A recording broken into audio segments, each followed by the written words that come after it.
अहिल्यानगर गौरव दिन शोभायात्रेत साईबाबा रथाचे भक्तिभावाने स्वागत। पुण्यश्लोक अहिल्यादेवी होळकर यांच्या त्रिशताब्दी जयंतीनिमित्त अहिल्यानगर गौरव दिन अंतर्गत पालकमंत्री सांस्कृतिक महोत्सव 2025 चे भव्य आयोजन अहिल्यानगर शहरात करण्यात आले होते। या निमित्ताने आयोजित केलेल्या शोभायात्रेमध्ये विविध धार्मिक आणि सांस्कृतिक रथ सहभागी झाले होते।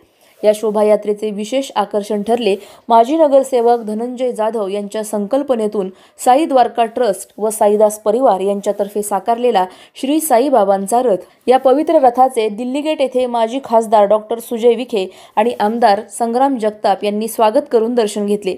शोभायात्रेच्या मार्गावरील नील क्रांती चौकात नगरसेवक धनंजय जाधव यांच्या वतीने नागरिकांसाठी महाप्रसादाचे आयोजन करण्यात आले होते।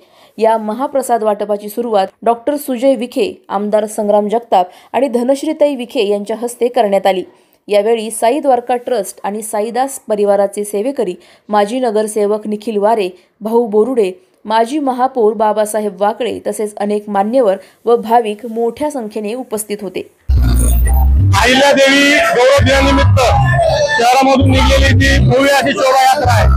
शोभायात्रेनिमित्त महाप्रसाद वाटप या ठिकाणी करण्यात आलेलं आहे। सर्व भक्तांनी शोभायात्रेसाठी आलेल्या सर्वांनी या महाप्रसादाचा लाभ घ्यावा अशी विनंती करतो। खासदार सुजय दादा विखे पाटील त्याचप्रमाणे आमदार संग्राम जगताप यांच्या शुभ हस्ते हा कार्यक्रम संपन्न झाला।